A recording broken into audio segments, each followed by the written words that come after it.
Today we're going to talk about how I made my version of a Morrflate for my MaxiTrax air system. Let's start off by ordering some hose. I chose to go with the 3/8 outer diameter in gray to match the Bronco. Here are the fittings that I chose for the hose to quick disconnect between the hose and the compressor.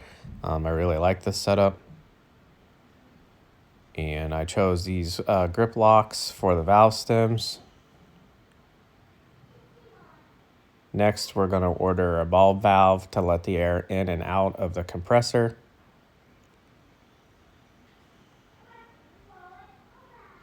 I also chose to go with a digital gauge over a mechanical. I liked having the backlight. Yes, I do have to carry some extra batteries, but no problem. Lastly, you want to order your manifolds. This is going to allow for the quick disconnect. And then the barbs I use to disconnect the hoses are 1/4 inch inner MPT and 3/8 outer. And then you're going to need 2 T-barbs. These are 3/8 outer diameter with hose clamps. So now we're going to go ahead and assemble the block for the air pressure gauge, quick disconnect fitting, the manifold, and the open valve. And then we have our tape that you need to wrap around the threads so that air doesn't leak. So we're going to go ahead and assemble that now. All right, we got everything assembled. We got the gauge in, the manifold, the disconnects, and the valve. So I have the tape measure laid out here. This is going to be the first cut. These are going to be 2 12-foot sections, and this is going to be the longest run to the rear of the tire to the front of the compressor. So this is 12 feet.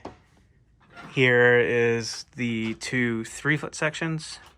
All right, we got the 2 8-foot sections laid out. We have the 12s cut, the 2 3s. We're going to cut the last 8. So you should have 2 8s, 2 3-foot sections, and 2 12-foot sections. All right, next we're going to go ahead and assemble the chucks for these 12-foot sections. We're going to take the 3/8 outer diameter barb with the 1/4 inch MPT thread. And we're going to put some tape around it, thread it into that, and then we're going to put the hose clamp on here with some soap and water, and then we're going to shove the barb in there and tighten it down.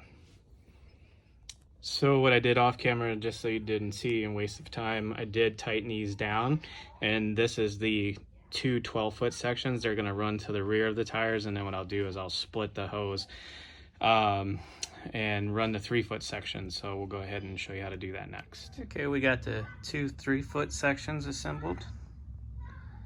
So that's the hose there. And you got the T's in there. Everything's locked down nice and tight. That's the 3-foot section, so that's going to be split into the 12. So we're going to be doing that next.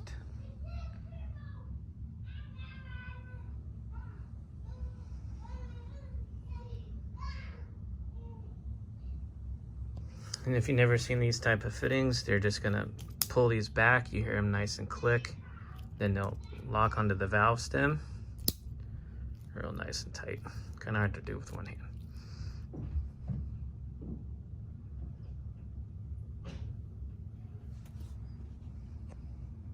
Compressor with the 1/4 inch fittings disconnects with 3/8 outer inch hose. That one there is about 4 foot, and then it branches off into an 8-foot section, a 3-foot section, and then a 12-foot section. It's all wound up down there.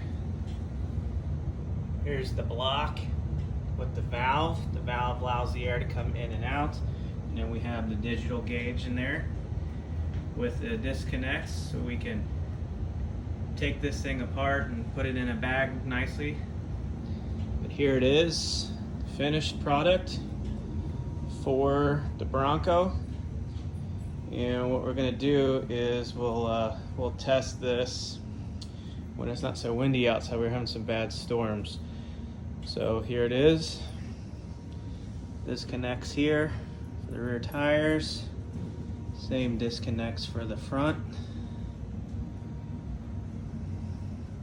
Excited to test this out. Thanks for stopping by the channel. Make sure to hit that like and subscribe button, and thank you guys for tuning in to Rust Belt Broncos.